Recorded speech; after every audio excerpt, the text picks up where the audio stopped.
செய்திகள் வாசிப்பது திவ்யா ரகு. இதய துடிப்பு நின்று போவதை உடனே பொதுமக்கள் அவர்களே செய்முறை விளக்கங்களை செய்து அனைவருக்கும் பார்க்கும்படி செய்தனர் மருத்துவர்கள். திருப்பூரில் நலம் காக்கும் ஸ்டாலின் சிறப்பு மருத்துவ முகாம். திருப்பூர் கூத்தம்பாளையம் அருகே உள்ள தனியார் பள்ளியில் நலம் காக்கும் ஸ்டாலின் சிறப்பு மருத்துவ முகாம் நடைபெற்றது. இந்த முகாமினை திருப்பூர் மாநகராட்சி மேயர், வடக்கு மாவட்ட திமுக கழக செயலாளர் நா. தினேஷ்குமார் துவக்கி வைத்தார்.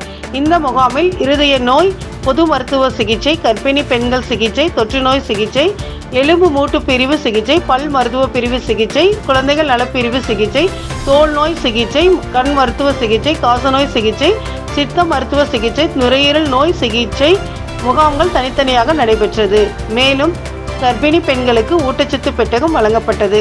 இந்த நிகழ்வில் துணை மேயர் பாலசுப்ரமணியம், திமுக வடக்கு மாநகர திமுக செயலாளர் தங்கராஜ், 2வது மண்டல தலைவர் தம்பி ஆர். கோவிந்தராஜ், திமுக பகுதி செயலாளர் ஜோதி, மாநகர துணை செயலாளர் ராமசாமி, திருப்பூர் மாவட்ட நல அலுவலர் ஜெயந்தி, மாநகர நல அலுவலர் முருகானந்தம், சுகாதார நல அலுவலர் ராமகிருஷ்ணன், மாநகராட்சி மாமன்ற உறுப்பினர்கள் லோகநாயகி, கருப்பசாமி, வேலம்மாள், விவிஜி காந்தி, மாலதி, கேபிள்ராஜ், வார்டு செயலாளர்கள் மூர்த்தி மற்றும் மருத்துவர்கள், செவிலியர்கள், 500க்கும் மேற்பட்ட ஊர் பொதுமக்கள் பெரும் திரளாக பங்கேற்றனர்.